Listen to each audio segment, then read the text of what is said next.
하나님은 약속을 반드시 이루어 주시는 분이십니다. 만일 약속을 어긴다면 그 하나님은 더 이상 우리의 하나님이 아니십니다. 그런데 하나님께서 약속을 이루어 주실 때 그냥 무턱대 놓고 이루어지는 게 아니고 먼저 우리들이 이루어야 할 조건들이 있습니다. 이 조건이 충족될 때 하나님께서는 약속하신 대로 약속을 이루어 주심을 믿습니다. 하나님이 하신 약속은 너무나 많기 때문에 이루 헤아릴 수가 없습니다.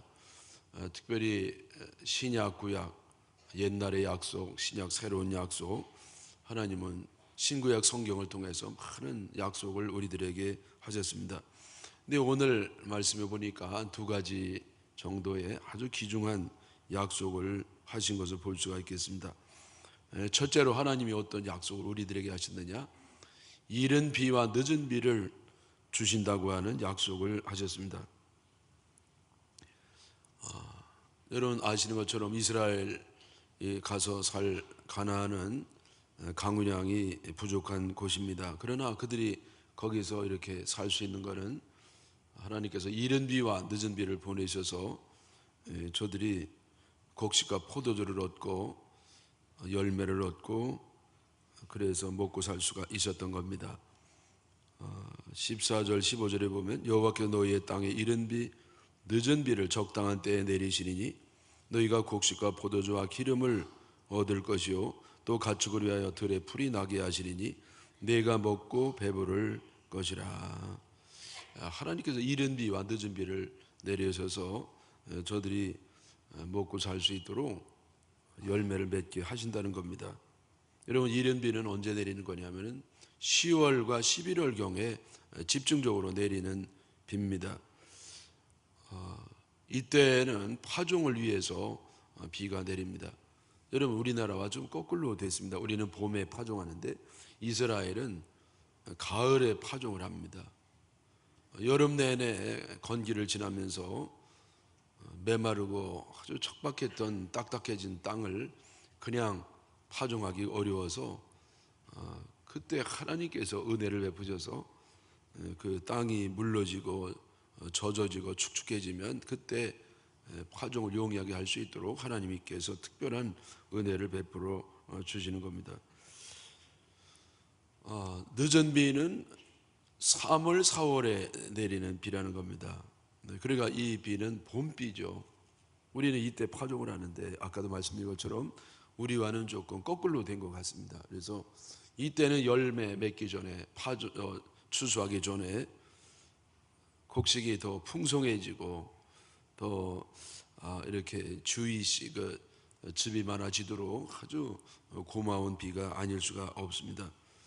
그래서 하나님께서는 이스라엘 백성들에게 봄과 가을에 이렇게 늦은 비와 또 이른 비를 내려주시면서 저들이 열매를 먹고 잘 살 수 있도록 은혜를 내려 주셨습니다.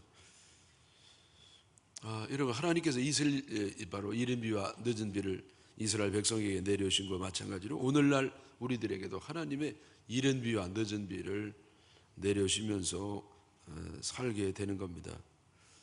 여러분 하나님은 한 번만 그러니까 10월 달에 딱 한 번만 이른 비를 내려주신 게 아니고 또 봄에도 또 한 번 늦은 비를 내려주시고 그리고 두 번만 하고 끝이냐 그거 아니에요.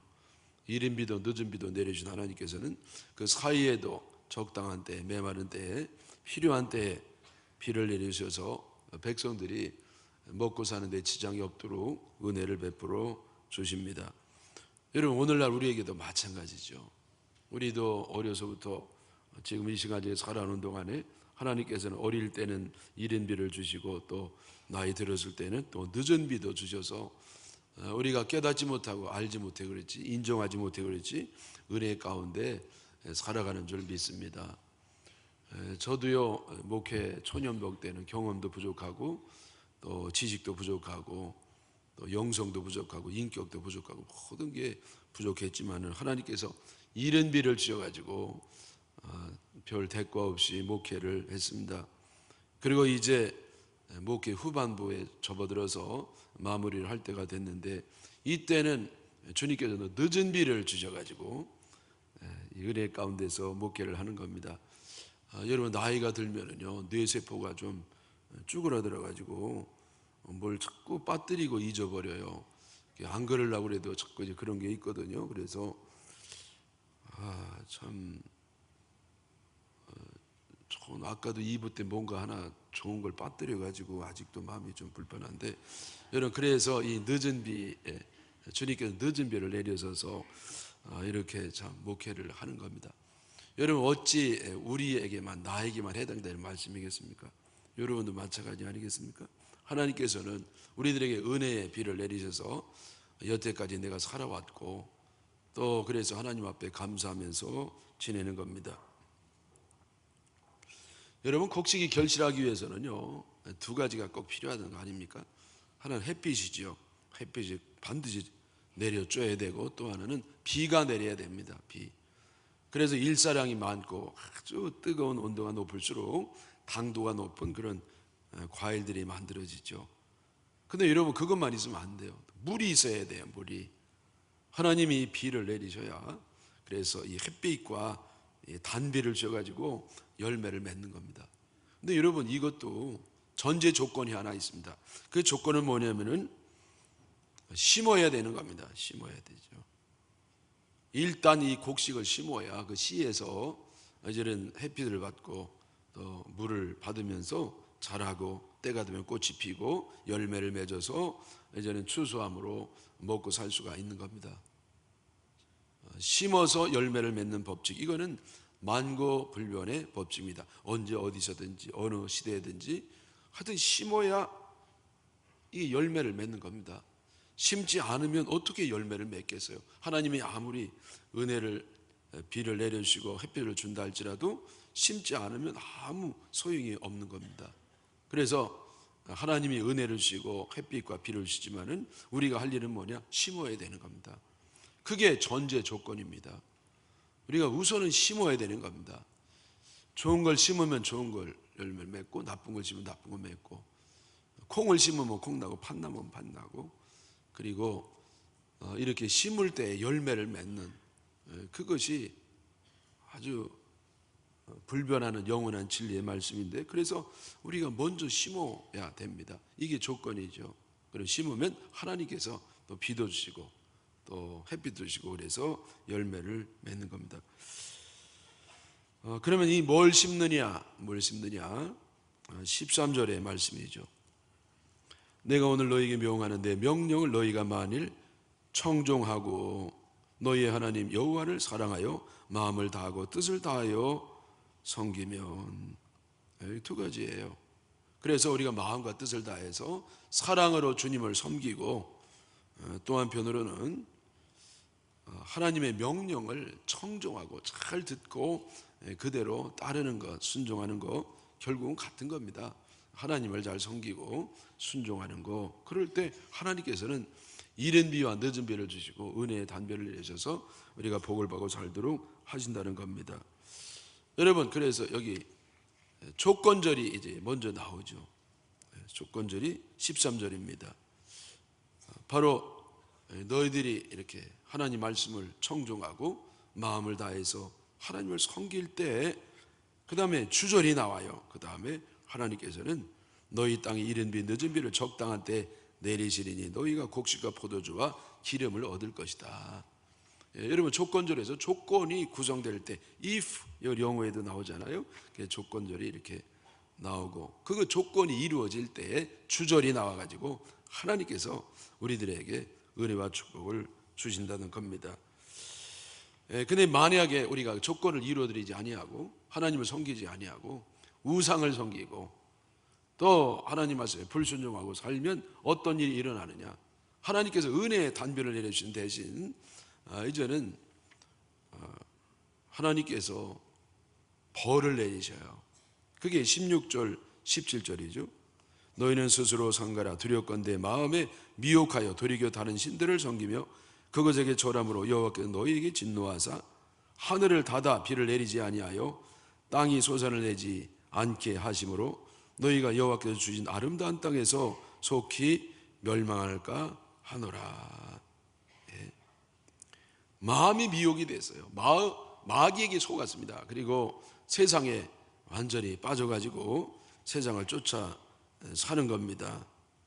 그리고 하나님을 섬기는 대신 우상을 섬기고 돈을 섬기고 세상을 섬기고 정욕과 탐욕에 따라 살고, 이렇게 살면 어떻게 되느냐? 여호와께서 너희에게 진노, 하나님이 이제는 화가 나시는 겁니다. 화가 나셔서 하늘을 닫아, 하늘의 문을 닫는 겁니다. 하늘의 문을 닫아요. 하늘을 열고 은혜와 복을 내려주셔야 되는데 하늘의 문을 탁 닫으시, 비를 내리지 아니하여, 비를 안 내리는 겁니다. 비는 하나님이 주는 건데 하나님이 비를 안 내리시니까, 하늘은 하나님이 주장하시는데 하늘의 문이 닫히고 비를 내리지 않으므로 땅이 소산을 내지 않게 하셔서 너희가 여호와께서 주신 아름다운 땅에서 속히 멸망할까 하노라. 이스라엘 백성들이 오매불망 원하는 것은 가나안 땅에 들어가는 것이었습니다. 근데 여러분, 들어가야 뭐합니까? 들어가서 이들이 더 잘해야 되는 겁니다. 여러분, 여기 들어가서 이제는 우리 목표가 완성됐다고 이제는 마음을 푹 놓고 그 가나안 땅에 있는 신들을 섬기고 그들의 문화를 따라가고 그들의 풍습에 따라서 세상에 쫓아 살아가는 삶을 살아갈 때 그들은 가나안 땅에 들어가면 아무 소용이 없습니다. 하나님이 약속하신 가나안의 그 축복을 받아 누릴 수가 없는 겁니다. 도리어 거기 들어가서 망하는 겁니다. 여러분, 왜 가나안 땅에 들어가 망하겠어요? 거기 들어가서 복 받으려고 들어가는 건데 이들이 정작 원하는 가나안 땅에 들어갔다 할지라도 저들이 하나님을 섬기지 아니하고 우상을 섬기고 세상을 따라가고 자기 멋대로 죄짓고 살아가면 결국 하나님이 약속한 그 가나안 땅에서라도 이들은 멸망할까 하노라, 멸망을 당한다는 겁니다. 여러분, 명문대학을 들어가기 위해서 그렇게 고생을 하고 애를 써서 들어갔으면 여러분 그게 끝인가요? 아닙니다. 그게 시작입니다. 그 학교에 들어가서 더 열심히 노력하고 지식을 쌓고 수련을 쌓고 이래야 실력 있는 사람이 돼서 앞으로 사회에 유능한 일꾼으로 나오게 되는 것이죠. 근데 이제 그 명문 학교에 들어갔다고 이제 그동안 고3 하느라고 내가 고생했으니 그래서 이제는 좀 놀고 좀 쉬자, 그래서 실컷 놀러만 다니고 술이나 먹고 돌아다니고 그냥 애들하고 쏘다니기만 하고, 여러분 이런 식으로 하면은요 아무 소용없습니다. 네. 여러분, 하나님이요 지금 참 결혼하기도 쉽지 않고 취직하기도 어려운데 결혼도 하고 취직도 하고 하나님의 큰 은혜를 받았는데요, 여러분 하나님의 뜻대로 가정생활을 하지 아니하고 회사 생활도 하지 아니하고 자기 멋대로 하면 어떻게 되느냐? 복 못 받아요. 하나님이 하늘을 닫으시고 비를 내리지 아니하시면 그 아름다운 곳에서 하나님이 주신 그 은혜스러운 곳에서 멸망하고 복을 못 받는 겁니다. 네. 제가 저 인천에 집회하러 갔을 때 어떤 권사님이 식사 접대를 하면서 당신의 간증을 얘기하시는데요, 이분이 횟집을 크게 하셨습니다. 인천서 아주 유명한 횟집을 했다는 겁니다. 근데 맨 처음부터 이렇게 뭐 유명한 횟집은 아니고 조그맣게 시작했는데 하나님이 특별한 은혜를 베푸셔서 이렇게 확장을 하고, 그래 이분이 아주 야망을 가지고 이제는 아주 은행에서요 아주 엄청난 은행빚을 썼다는 겁니다. 한 100억 가까이 은행빚을 융자를 했다는 겁니다. 100억을. 그래서 뭐 아주 널찍하고 뭐 화려하고 호려한 그러한 그 횟집을 확장 개업을 했는데요, 확장하고 또 손님이 안 오더래요.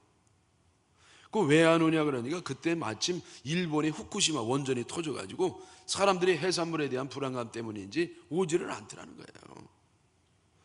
그래서 몇 개월 동안 뭐 기다리고 그러다가 결국은 쫄딱 망했다는 겁니다. 네? 그래서 이분이 원래는요 믿음이 있어 열심히 신앙생활 하다가 하나님이 복을 주셔가지고 그래서 확장을 하게 됐는데 이제는 그 확장해서 그걸 유지하고 발전시키기 위해서 시간이 없는 겁니다. 교회에 올 시간이 없어요. 교회 올 시간이 없어요. 기도할 시간이 없고요, 성경 볼 시간이 없고 하나님과 교제할 시간이 없는 겁니다.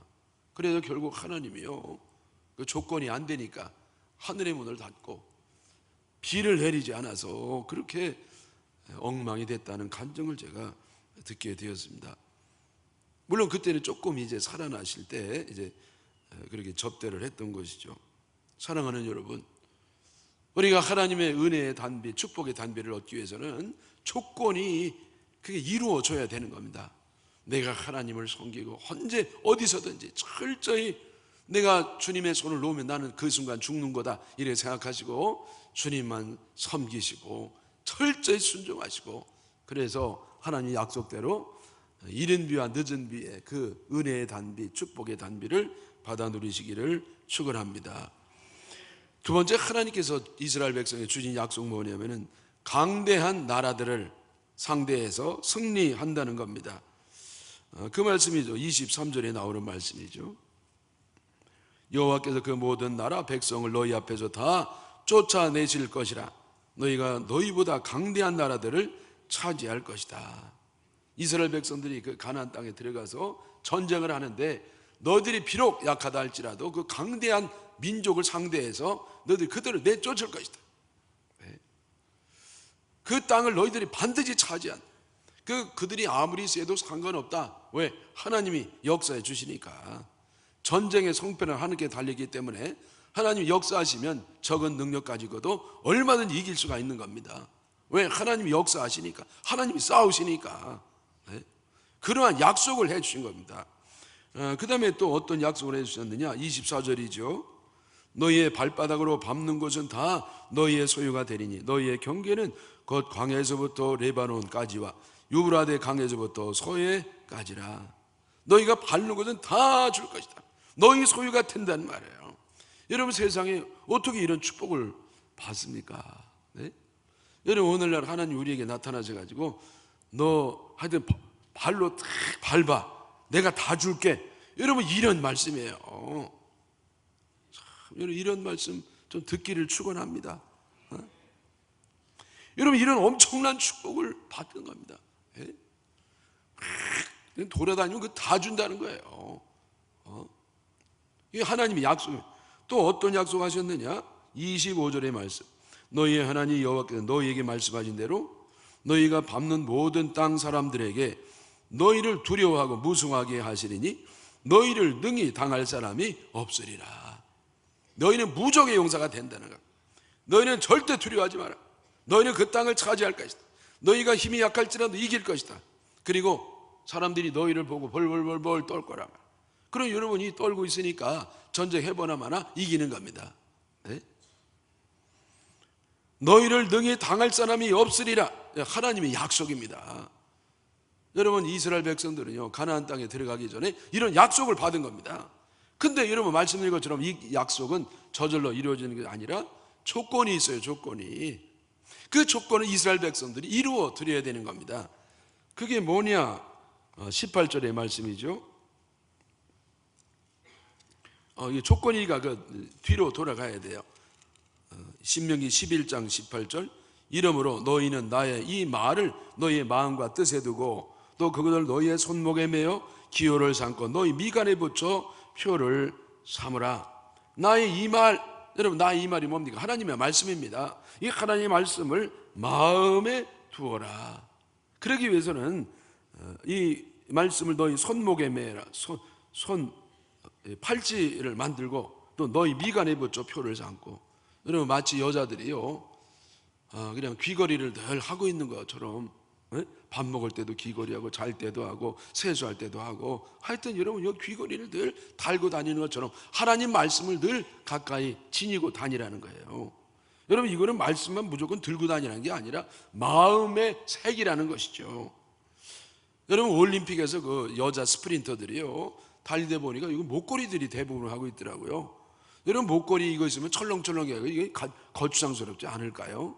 근데 늘 그렇게 함께 있는 거와 마찬가지로 하나님 말씀을 늘 몸에 지니고, 몸에 지닌다는 것은 마음의 색이라는 겁니다. 마음에 완전히 새겨가지고요, 내 마음 속에 내 삶이 되고 인격이 되고 나와 동일한 그러한 부속물이 되라는 거예요. 네? 비석에다가 거기 글씨를 새기면 절대로 없어지지 아니합니다. 그게 몇백 년, 몇천 년 된다 할지라도 세월 때문에 이렇게 좀 다를 수는 있어도 그 글씨는 영원히 있는 것. 여러분, 마찬가지로 우리는 돌에다가 하나님 말씀을 새기는 것처럼 우리 마음판에 하나님 말씀을 새겨야 됩니다. 이거는 육비의 색이라고 그랬어요. 육체적인 비석에 우리 마음을 비석으로 여기고 여기에 하나님 말씀을 완전히 각인하고 새겨서 이제는 그 말씀이 완전히 나와 혼연일체가 돼서 그냥 말씀으로 차고 넘치고 말씀이 내 안에 가득해야 되는 겁니다. 그때 여러분 비로소 행동이 나오는 겁니다. 여러분 그냥 조금 지식으로 아는 것 가지고는 행동화가 안 돼요. 어떻게 행동이 되느냐? 이 말씀이 내 안에서 내 것이 돼야 돼요. 무릇 이거에 곰국이 푹 이렇게 곰 삭는 것처럼 그냥 완전히 이 속에서 내 것이 되고요, 내 육비에 새겨져서 건드리기만 하면 말씀이 딱 튀어나올 정도로 되어야 그것이 내 삶 속에 행동으로 나타날 수가 있는 겁니다. 여러분 성경을 많이 읽으시나요? 네? 하루에 성경을 얼마나 읽으십니까? 요즘은 이 스마트폰 때문에 이게 참, 여러분 스마트폰 늘 이거 들고 다니는 바람에 스마트폰은 여러분 하루에 한 10시간은 이걸 보시는지요? 근데 어느 그 데이트하는 쌍도 보니까요, 서로 레스토랑에 서로 앉아가지고 이거 가지고 얘기하더라고요. 뭐 먹을래? 그러면 저쪽에서 난 아무거나 먹겠어. 여러분 이렇게, 여러분 이거 그 길 가다가도 그냥 위험하고 말이요, 차가 팍 가다 삑 해도 모르고 이러다가 어머나. 그래서 물에 빠져 죽은 사람이 있잖아요. 중국에 저두족이라고, 왜 이 머리를 저 아래로 저두족, 이 저두족이래. 이거 길거리에서도 이런 사람. 여러분 이거 아니면 테레비, 여러분 이거 10시간 테레비 5시간, 그럼 언제 성경을 읽습니까? 네? 여러분 테레비를 좀 줄이고 이 스마트폰 좀 끄고 성경을 좀 아무리 안 읽어도 1시간 이상은 매일 읽어야 내가 내 영이 사는 줄 믿으시기를 바랍니다. 네? 그 다음에 이 19절의 말씀이죠. 두 번째는 또 이런 조건을 이루어 드려야 돼요. 또 그것을 너희의 자녀에게 가르치며 집에 앉았을 때든지 길에 갈 때든지 누워 있을 때든지 일어날 때든지 이 말씀을 강론하고, 하나님 말씀을 잘 가르치라는 겁니다. 네? 여러분 이 자녀들에게 말씀을 잘 가르쳐야 되는 겁니다. 여기에서 가는 길이 있고요, 복 받는 길이 분명히 있습니다. 여러분 너 공부하라고 얘기하고 교회 가라는 말은 안 하고 신앙에 대한 얘기는 안 하고 공부하라고, 여러분 그런 애들이요 자기밖에 모르는 애가 되는 거예요. 인격 형성이 안 되고 신앙 형성이 안 돼 가지고요 결국 그런 애들이 불효가 될 가능성이 높은 겁니다. 네? 동의가 되시나요?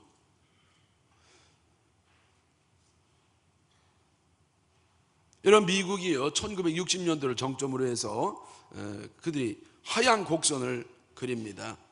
그 전성기를 이루다가, 물론 그 이후에 그 나라가 더 발전했고 첨단 기술을 갖게 됐고 발전해 나갔습니다만 영적으로 하얀 곡선이 됐다는 겁니다. 왜냐하면 그때부터요 이들이 학교에서 창조론 대신 진화론을 가르치기 시작했습니다. 하나님이 천지를 만드셨고 우리를 만드셨기 때문에 우리는 하나님께 영광을 돌리기 위해서 사는 것이다. 여러분 이것이 아이들에게 가르쳐야 될 그런 교육인데, 그러지 아니하고 진화론을 가르치는 겁니다. 이 땅을 하나님이 만든 게 아니라 발전의 유전적인 발전 과정을 통해서 이렇게 인간이 만들어졌다는 거예요. 그래서 여러분 인간이요 맨 처음에 어떻게 되는지 몰라, 먼지가 시작인지 하여튼 시작을 했지만 마지막에는 원숭이가 우리 조상이고 원숭이로부터 진화돼서 오늘날 우리가 있다는 겁니다. 여러분 그러면서 바로 우리 믿음이 막 무너지는 겁니다. 예? 믿음의 기초가 완전히 무너지는 겁니다. 학교에서요 이렇게 채플이 의무화가 됐어요. 학교에서 예배 드리는 것이요 의무입니다. 이거는 선택이 아니에요. 필수입니다. 이거 빠지면은요 일정한 시간 이상 빠지면 이건 낙제예요. 낙제. 졸업 못해요. 근데 이제는 이제 자유가 되는 겁니다. 선택이라는 거예요. 너 얼마든지 네 마음대로 해라. 이거 신앙은 자유다. 강제할 수 없다. 이렇게 인간적인 기본권을 주장하면서 인간의 자유를 확장시키고 결국은 이렇게 믿음이 떨어지는 겁니다. 여러분, 믿음이 떨어지니까 윤리의식도 떨어지는 겁니다. 도덕은요, 여러분 잘 들어보십시오. 도덕은 신앙이 기초가 되는 겁니다. 신앙이 무너지면 도덕도 무너지는 겁니다. 이건 뭐 반드시 그래요. 여러분, 인간은 신앙이 있어야 바른 삶을 살 수가 있어요. 어떻게 인간다운 삶을 살 수 있느냐? 하나님 앞에 서 있을 때만이, 내가 올바른 믿음을 가질 때만이 인간다운 삶을 살 수가 있는 겁니다. 근데 신앙을 무너뜨려 놨으니까, 신앙 교육이 없어졌으니까 이제는 완전히 인간답지를 않는 겁니다. 여러분, 우리나라는 그동안에도 유교라고 하는 것이 있어서 우리에게 윤리를 그나마 지탱해 줬는데, 이제는 그거조차 학교에서는 없어졌습니다. 학교는 더 이상 도덕을 안 가르쳐요. 도덕이 없습니다. 있다 할지라도요, 그 수능이 안 나오니까 도덕 시간에요, 영어하고 그래요. 자습하고. 네? 그래서 이래 가지고는 안 되겠다. 그래서 이 수능에 이 도덕을 넣어야 되겠다 그랬더니 또 도덕 과외한다고. 누가 도덕 과외하라고 그랬습니까? 여러분, 도덕적인 인간을 만들도록 학교에서 사람을 만들어줘야 되는 거 아니겠습니까? 여러분, 어떤 삶을 살아가는 기능은 두 번째예요. 사람이 먼저 사람이 돼야 되죠. 근데 여러분, 이 신앙이 무너졌으니 어떻게 사람을 사람답게 키웁니까? 애들이 왜 영어나 열심히 하고 수학에는 열심히 하고, 그러나 가치관은 형성이 안 되고 인생관이 형성이 안 되고 신앙관이 없고 국가관이 없고 역사관이 없으니까 그냥 자기밖에 모르는 아이가 돼가지고 이게 완전히 무질서해지고 혼란스럽고 뒤죽박죽됐고 비정상적인 세계가 됐습니다. 여러분, 그러면 교회라도 올바로 기독교 교육을 시켜야 되는데, 여러분, 교회도요, 저 교회 학교가 80%가 없어졌습니다. 조만한 교회는요, 교회 학교 애들이 안 와가지고 교회 학교가 없고, 오래된 교회는, 역사가 오래된 교회는요, 애들이 이제 연세 많은 분들밖에 없어가지고 교회 학교가 없습니다. 네? 여러분, 이 보통 문제가 아닙니다. 여러분, 말씀으로 애들을 철저히 가르치는 그것이 우리 나라의 미래요, 그 가정의 미래요, 그 자녀의 미래인 겁니다. 여러분, 이걸 분명히 알아야 됩니다. 이거 우리 위기의식을 가져야 됩니다. 뭐 애들 뭐 좋은 학교만 가면 다 됩니까? 아니, 절대 안 됩니다. 애들이 올바른 인간이 돼야 되고 올바른 역사관을 가져야 되죠. 네? 여러분, 우리나라가 올바른 역사를 가르치고 있습니까? 이거 보통 문제가 아니에요. 네? 하나님의 말씀으로 가르쳐야 되는 겁니다. 그때 우리나라 장래가 있고 아이들에게 미래가 있는 줄 믿습니다. 그 다음에 여기 또 세 번째 조건이 뭐냐면요, 22절에 있습니다. 너희가 만일 내가 너희에게 명하는 이 모든 명령을 지켜 행하여 너희의 하나님 여호와를 사랑하고 그의 모든 도를 행하여 그에게 의지하면, 자, 하나님이 너희에게 명하는 모든 명령을 잘 지켜 행하면 그때 하나님께서 이제는 너희가 최강의 나라가 되게 하고 주변 사람들이 널 무서워하게 하고 너는 영원히 승리의 용사가 되게 하신다는 겁니다. 여러분, 이 말씀의 생활화예요. 그러니까 여러분, 맨 처음에는 뭡니까? 말씀의 의식화. 늘 말씀을 가까이 하면서 말씀의 뜻을 내가 자꾸 새기는 겁니다. 말씀의 의식화. 그 다음에 아이들에게 말씀을 가르쳐야 되는 말씀의 교육화. 세 번째는 말씀을 내 삶 속에 그대로 적용하고 순종하고 구현해서 이제는 말씀의 열매를 맺는 것, 그것이 말씀의 생활합니다. 여러분, 이것이 얼마나 중요한지 몰라요. 여러분, 말씀을 그냥 이론이나 사상이나 이데올로기나 철학이나 신념이나 이런 것으로 받아들여 가지고는 하나님의 역사가 나타날 수가 없습니다. 여러분, 말씀이 내 속에서 바로 열매를 맺고요, 그게 내 인격이 되고 습관이 되고 나의 삶이 돼야, 그제서야 우리는 최강의 용사가 되고 승리하고 복을 받는 겁니다. 네?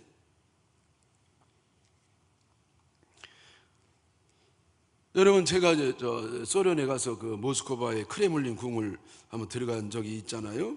그래서 거기서 박물관을 가는데 아주 흥미로운 것이 뭐냐면요, 아미 그 뮤지엄, 그 무기 박물관이에요. 무기 박물관. 근데 막상 가보면 무기는요 잘 보여주지도 않고요, 보석만 보여줘요. 보석.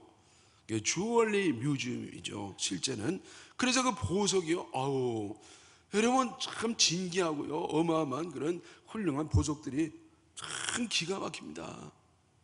여러분 러시아는요 그 망해도 그거 팔아가지고 10년은 먹고 살겠더라고요. 그 정도로 이 보석이 뭐 화려하고 뭐 정말 대단한데, 그 가운데는 어떤 보석이 있냐면요, 저는 아무래도 목사기 때문에 어디에 관심이 많이 갔냐면은 사제들의 의복이에요. 그 사제들이 가운을 입는데 그 사제 옷이요, 그게 뭐 한 수천억 할 거요. 왜? 거기 보석이 이따만한 게 있어요. 에메랄드, 다이아몬드, 야, 여러분 역사적 가치까지 더해져 가지고 그 uncountable, 우리가 헤아릴 수 없는 엄청난 그러한 가치를 지니는 겁니다. 그리고 이 성경책, 우리가 읽는 이런 성경책이 아니고요, 제단에 올려놓는 성경책인데요, 그 성경책이 이만해요. 이것이요 그냥 순금으로 다 이렇게 껍질을 만들어요. 순금 표지입니다. 여러분 이 정도의 순금이면 어떻게? 그리고 거기에도 역시 보석이 막 다이아에다가 루비에다가 에메랄드에다가 막 이래가지고요. 저는 그거 보면서 제가 너무 마음이요 참 착잡했습니다. 왜? 그 하나님이 기뻐하시냐 말이에요. 아니 하나님이 언제 그런 거 하라고 그랬냐고요. 아니 뭘 거기 성경책 이렇게 한 권 올려놓으면 되지, 그걸 뭘 그런 어마어마한 그 보물, 여러분 그걸 만들기 위해서 얼마나 에너지가 거기에 집중이 되겠습니까? 그 무수한 그 서민들, 농노들이요 굶주리고 힘들고 어렵고 그런 그 교회에서는 그런 어마어마한 호화와 사치적 일을 하는 겁니다. 그러니 여러분 교회가 어떻게 망하지 않겠어요? 네? 여러분 말씀의 생활화가 안 되면 결국 소금이 제맛을 잃은 거와 마찬가지로 사람들이요 버려진 거 그냥 짓밟고 돌아다니는 겁니다. 공산당이 그 나라를 짓밟아 버리고 그 교회를 짓밟아 버리고 말았습니다. 그래서 우리가 이 역사의 길을 봐봐야 되는데, 그게 뭐냐면 바로 말씀의 생활화가 이루어져야 된다는 겁니다. 말씀의 생활화. 우리가 말씀으로 생활을 정말 열매를 맺어야 교회가 교회다워지고 하나님의 영광을 받으시고 하나님의 나라가 더 점점 널리 이루어지는 줄 믿습니다. 여러분 우리가 요컨대 승리를 확신하기 위해서는 하나님의 뜻대로 살아야 된다는 겁니다. 다윗이 언제 다윗을 그 어마어마한 거인을 무너뜨렸습니까? 돌멩이 몇 개는 무너뜨리지 않습니까? 왜냐하면 말씀의 생활화가 되었을 때. 그가 언제 압살롬 아들에게 쫓겨다녔습니까? 압살롬 군대는 몇천 명 안 돼요. 다윗은 군대가 몇십만 명이었습니다. 그런데도 쫓겨다녔습니다. 왜? 왜냐하면 다윗이 하나님 뜻대로 못 살았거든요. 그냥 간음죄를 저지르고 살인죄를 저지르면서 그런 승리의 확신을 할 수가 없는 겁니다. 여러분 경건이 능력입니다. 말씀대로 사는 것이 힘입니다. 내가 말씀대로 살지 못하면 승리의 확신을 가질 수가 없는 겁니다. 마음이 지니까 지는 겁니다. 사랑하는 여러분, 그래서 우리가 말씀의 생활화가 이루어져야 될 줄 믿습니다. 응답의 확신도 마찬가지예요. 여러분 우리가 응답의 확신을 얻기 위해서도 말씀의 생활화가 이루어져야 됩니다. 어떤 권사님이요 사업하다가 잘 안 돼가지고 기도원 가가지고 이제 기도를 하시려고 너무 사업이 어려워가지고요 열흘 동안 금식을 한다고 들어가셨어요. 대단한 결심이죠. 금식을 한다는 거예요. 근데 3일 만에 내려오신 겁니다. 물론 우리 교회 아니죠. 저 옛날에 그랬더니 왜 이렇게 일찍 내려오셨냐고 그랬더니 아무래도 안 되겠대요. 뭔가 정리하고 올라가서 다시 기도해야 되겠다고. 그러면서 하신 말씀이 뭐냐면은 그 금식 기도하기 위해서 그냥 먹을 걸 가져갈 필요는 없고 담배를 수북히 가져간 거예요. 왜? 이 담배 골초거든요. 그래서 아무리 기도해도 담배는 끊을 수가 없어가지고 밥은 끊어도 담배는 못 끊는 게 이 꼴초 아니겠어요? 그래서 이분이 동굴에 들어가서 한 시간 기도하고 나와서 담배를 피시고 또 이렇게 들어가서 기도하고 또 나와서 또 담배를 피시고, 그래서 기도하다가 담배 피다가 기도하다가 담배 그러면서 이분이요 자기가 생각해도 우습더래요. 네? 이게 뭐냐 말이에요 도대체. 그냥 너토로숨이 나오더래요. 이게 안 되겠다. 그래서 그냥 내려왔답니다. 그래서 목사님 안 되겠습니다. 내가 정리하고 가야지. 그리고 이제 이분이요 얼마 있다가 담배를 끊으시고 올라가서 담배 안 피고 기도만 했습니다. 그러더니 이제는 하나님 은혜 주셔서 사업이 다시 한번 회복이 됐는데, 여러분 제가 드린 말씀 뭐냐면은 우리가 기도 응답을 받을래도요 이 걸리는 게 있으면은 응답이 확신이 안 듭니다. 네? 그래서 요한일서 3장 21절 이하에 사랑하는 자들아 만일 우리 마음이 우리를 책망할 것이 없으면 하나님 앞에서 담대함을 얻고 무엇이든지 구하는 바를 그에게서 받나니 이는 우리가 그의 계명을 지키고 그 앞에서 기뻐하시는 것을 행함이라. 아멘이십니까? 만일 우리 마음이 우리를 책망할 것이 없으면 하나님 앞에서 담대함을 얻고 무엇이든지 그에게 그 앞에서 기뻐하는 것을 구하는 바를 그에게서 받는다 그랬어요. 사랑하는 여러분, 하나님은 약속의 하나님, 우리들에게 이른 비와 늦은 비를 내려주신다는 약속을 하셨습니다. 그리고 승리의 약속을 하신 겁니다. 우리가 무엇을 하든지 복을 받고 승리한다는 약속을 하신 겁니다. 여러분 지금 세상적으로 사회적으로 국가적으로 아무리 어려워도 상관없습니다. 하나님이요 우리들에게 어디를 가든지 승리하게 하시고 복을 받게 하실 겁니다. 다만 우리가 하나님 마음을 다해서 섬겨야 됩니다. 순종해야 됩니다. 그리고 애들에게 말씀을 가르쳐야 됩니다. 그래서 하나님이 약속된 축복을 다 받아 누리시고 승리하시기를 주님의 이름으로 축원합니다.